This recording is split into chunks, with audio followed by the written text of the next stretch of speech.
Health টিপসে আপনাদের সবাইকে স্বাগতম জানাচ্ছি। আমাদের আজকের আলোচনার বিষয় চুলের খুশকি থেকে কি করলে মুক্তি পাওয়া যাবে। আমি সব ধরনের শ্যাম্পু ইউজ করেছি, কোনো কাজ হয়নি। খুশকি দূর করার ঘরোয়া উপায়।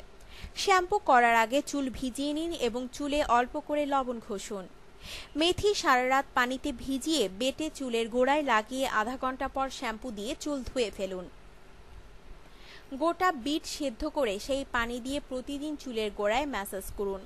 রাতে শোয়ার আগে লেবুর রস ও আমলকির রস মিশিয়ে মাথায় লাগান, সকালে শ্যাম্পু করুন। রাতে গরম নারকেল তেল বা অলিভ অয়েল চুলের গোড়ায় ঘষে লাগান, সকালে পাতিলেবুর রসের সঙ্গে লবণ মিশিয়ে মাথায় আরও খানিকটা ঘষুন। 1 ঘন্টা রেখে শ্যাম্পু করে নিন। টক দইয়ের সঙ্গে পাতিলেবুর রস ও নিম পাতার রস মিশিয়ে মাথায় লাগান, আধা ঘন্টা পর শ্যাম্পু করুন। খুশকি দূর করতে সালফার খুব ভালো।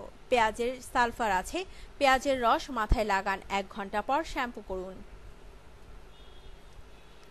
ডিমের সাদা অংশের সঙ্গে অর্ধেক পাতিলেবুর রস, নিম পাতার রস ও আদার রস মিশিয়ে চুলের গোড়ায় লাগান, আধা ঘন্টা পর শ্যাম্পু করুন। সতর্ক থাকুন।